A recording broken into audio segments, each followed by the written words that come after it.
Conor McGregor e Dustin Poirier acabaram de se enfrentar na luta principal do UFC 257 e o Conor McGregor foi derrotado. Pois é, ele venceu a primeira luta entre eles por nocaute e agora ele que foi nocauteado. Então temos aí 1-1, né? E devemos ter uma terceira luta entre eles. Mas enfim, falando sobre a luta, como que ela aconteceu, né? No primeiro round, o McGregor já começou ali mais ofensivo, né? Com seus golpes rápidos, precisos, começou ali caminhando pra frente. O Dustin Poirier foi conectando ali os seus golpes de forma um pouco mais tímida, tentando conectar os seus low kicks, e ele surpreendeu, né? Ele chegou a aplicar uma queda ali no McGregor, e na hora, né, durante a live aqui no canal, eu já comentei, bom, se eu soubesse que o Poirier ia usar ali a luta agarrada, eu acho que eu teria mudado meu palpite, porque meu palpite tinha sido pro Conor, né? Mas é aquela coisa, o Poirier usando o jogo completo que ele tem, teria mais chances, então eu já me surpreendi, achei bastante interessante. Mas o McGregor conseguiu ali levantar, e depois que ele levantou, né, no primeiro round, o Poirier ficou esmagando ele ali na grade, eles trocaram ombrada, um deu ombrada na cara do outro, o McGregor conseguiu inverter e colocar o Poirier de costas na grade, McGregor deu pisão no pé do Poirier, o Poirier devolveu, né, enfim, as ombradas,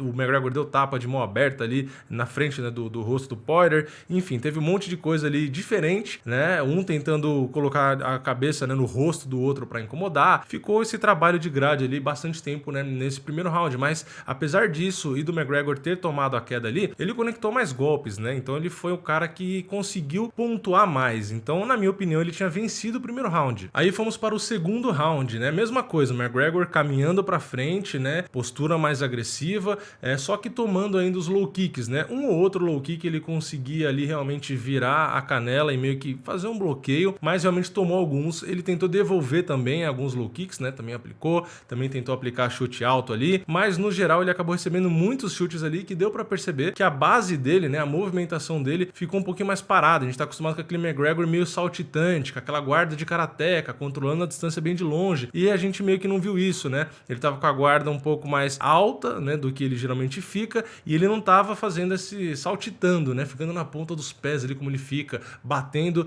entrando, batendo e saindo, né, com essa velocidade toda. Ele começou a ficar um pouco mais paradão, porque ele começou a sentir os low kicks. Então o low kick é uma arma muito boa contra o McGregor, porque é um cara que fica com a base ali muito aberta, né, então fica com a perna exposta. Bom, continuando, né, no segundo round, o McGregor conseguiu alguns momentos bons, onde o Poirier ficou ali próximo da grade, conseguiu, né, conectar alguns golpes, mas eles voltavam ali, né, pro centro do octógono, continuavam ali trocando, o Poirier continuou tentando chute baixo, o McGregor agarrava a perna de vez em quando dele, né, quando ele conseguia pegar o tempo ali do chute, não conseguiu derrubar o Poirier a partir disso, né, mas acho que também nem queria, porque não queria muito ir pro chão, mas mesmo quando segurou a perna ali, ele conseguiu um golpe ou outro, né, conseguiu entrar com um golpe ali no rosto. O Poirier tava muito mais calmo que da primeira vez, né, na primeira vez ele ficou meio pé da vida ali com as provocações, eu acho, e foi de cabeça quente. Dessa vez ele tava mais tranquilo, né, fez até algumas brincadeiras ali, deu um sorriso ou outro ali durante a luta, então tava bem mais à vontade aparentemente, né. Os dois ali no segundo round, depois de 2 minutos e pouco ali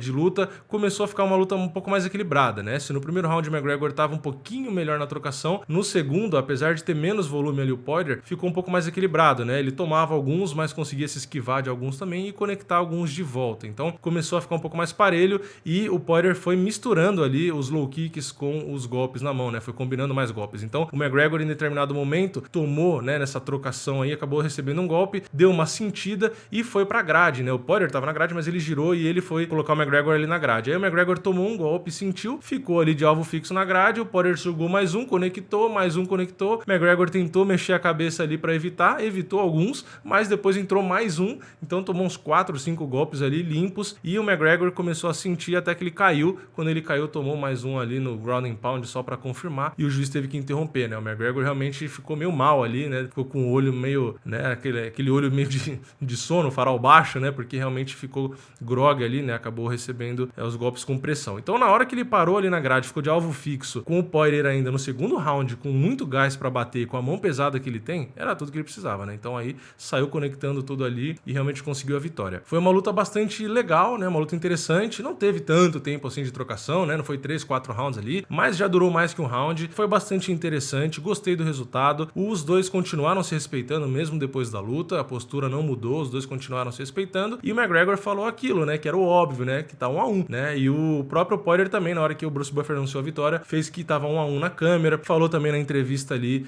sobre estar 1-1. Então eles devem acabar fechando a trilogia aí, né? Uma vitória para cada lado. E o Poirier, inclusive, acabou falando na entrevista entrevista sobre o Max Holloway, né, que o Holloway recentemente fez uma baita luta e disse que tem o melhor box. O Poirier acabou citando ele porque ele tinha vencido já o Max Holloway, então ele citou isso. O McGregor, quando levantou logo depois do nocaute, deu uma mancada bem grande assim, né, não conseguia apoiar a perna direita no chão. Inclusive na entrevista pós-luta também ele citou os low kicks, né, falou que foram bons low kicks aí do Poirier. Ele disse também que o tempo parado realmente afeta um pouco e tal. Enfim, ele perdeu, né, então vai acabar falando aí que o tempo parado prejudicou, etc. Mas eu não acho nem que é desculpa, né? O tempo parado é óbvio que faz diferença, mas mesmo assim, eu e as bolsas de apostas pelo mundo, né, acreditavam mesmo assim que o McGregor poderia vencer, né?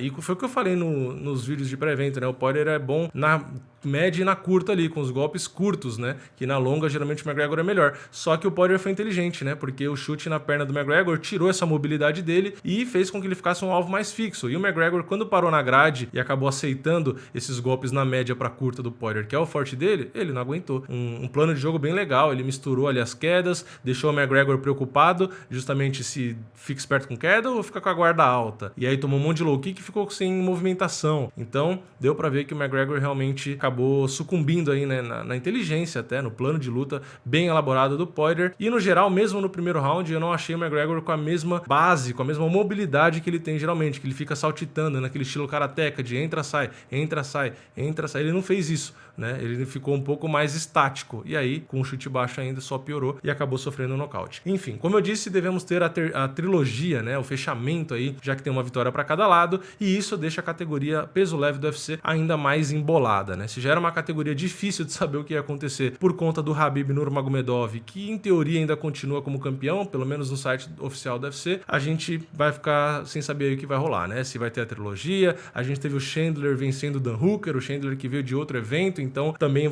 é um cara, né, um resultado aí que também vai impactar. A gente tem o Charles do Bronx ali esperando a oportunidade dele, tem o Justin Gaethje, então a categoria ficou ainda mais embolada, né? Se o McGregor vencesse, ia ficar um pouco menos embolada, mas como ele venceu, eu não sei o que vai acontecer. Mas vamos ficar de olho aí, né? Se você tiver inscrito aqui no canal com o sininho ativo, quando tiver novidade você vai ficar sabendo. Então aproveita e eu vejo vocês na próxima. É nóis, valeu, falou!